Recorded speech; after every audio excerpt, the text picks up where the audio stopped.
So, good morning, ma'am, and good morning, everyone. For today's video, I'm going to demonstrate to you guys on changing the hospital gown of the patient with an IVF or intravenous fluid. So, but first, let's define what is this procedure.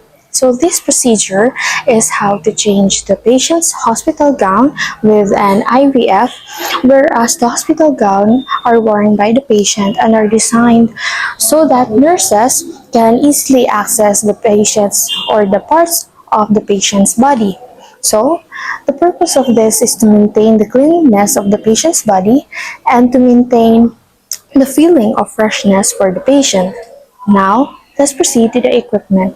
Prior to the conduct of the procedure, we need a clean gown, a blanket or top sheet, and also we need the alcohol, gloves, and a watch, second-hand watch. Now, considerations before, during, and after. Before the procedure is we need to provide privacy for the patient. And then we need to introduce ourselves and explain the procedure to our patient for cooperation and participation. Then, during the procedure is we need to execute the procedure with professionalism and according to the standard practice. Then after that, perform hand hygiene and then place the patient in a comfortable position and then document the procedure. So now, things to document, you need to document the date and time of the procedure, the patient's notable assessment findings, and so on. So now, let's proceed to the action itself. So first thing first is we need to gather all necessary equipments at the bedside. So I have here my equipments, and then after that is I'm going to do a hand washing and then don on gloves. But in our situation or instances na clean naman yung hands natin, we're just going to perform hand hygiene using this alcohol.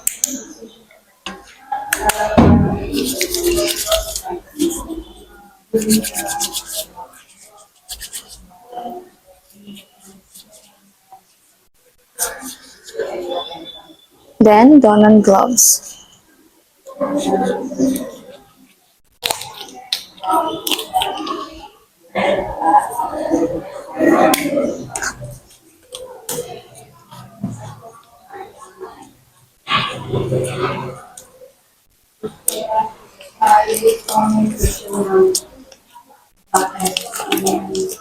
Okay, so now we're done donning our gloves.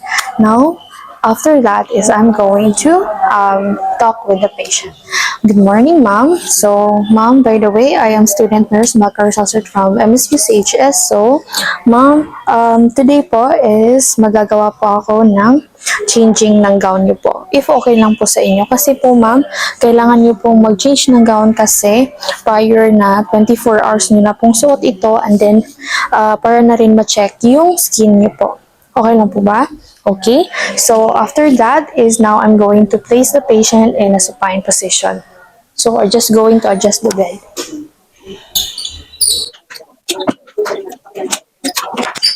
So, placing the patient in a supine position. Then, after that is I'm going to inspect the intravenous side of the patient. So, wala naman po masakit, ma'am? Wala naman, sige. So, after that, after the inspection is now I'm going to count the flow rate of the IVF or the infusion using my watch. Alright, then after counting the rate, now I'm going to cover the patient with a blanket. So, we're just going to use this blanket na ginagamit niya. So, I'm going to cover her up until here. And then after that, I'm going to ask the patient to position this side. So, ma'am, ito po. Like that. Then, I'm going to untie the strings at her back.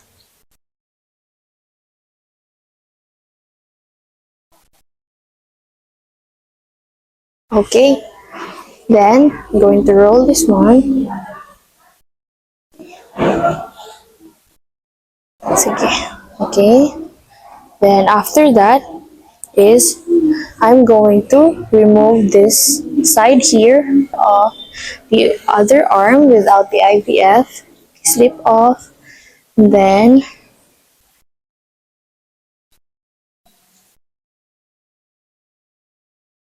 Okay. Then after that, lastly, I'm going to remove this side here with the IVF. And then remove through the IV tubing. Then,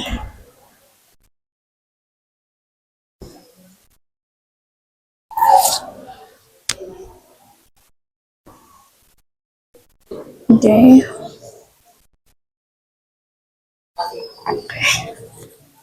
that. So we keep this IVF higher than it, ano, so that it will not have a black backflow of the blood. Then I'm going to put this in a safe or appropriate receptacle. So after putting the gown on the receptacle area or receptacle, now I'm going to gown the patient with a clean gown. So this one, we're just going to place the gown first over the patient's body. Okay.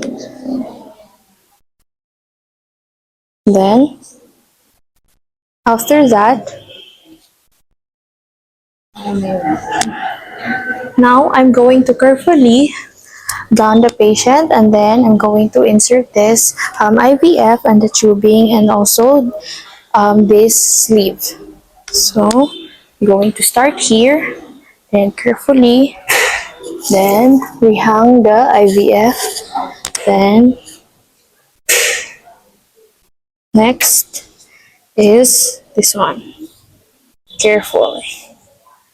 Okay, and then now let's proceed to the other arm. Okay, then slowly remove the blanket, patient.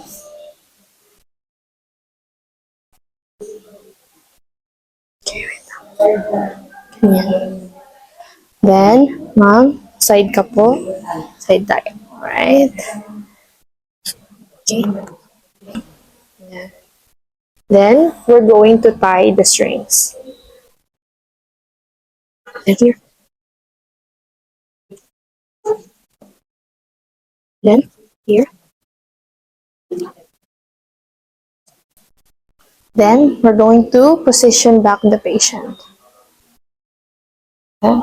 So, place the patient comfortably back on a lying position. So, like that. And then, adjusting the gown.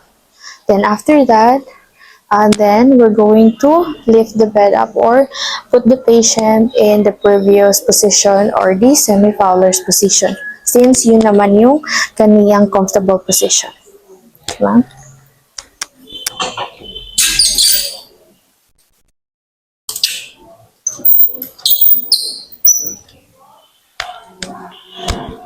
So after positioning the patient back to the comfortable position, then I'm going to count the flow rate of the infusion. So then we're going to adjust it until the correct drop rate.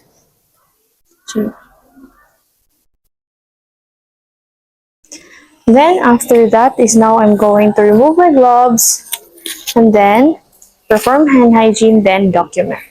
And that would be all. Thank you. So, wait lang.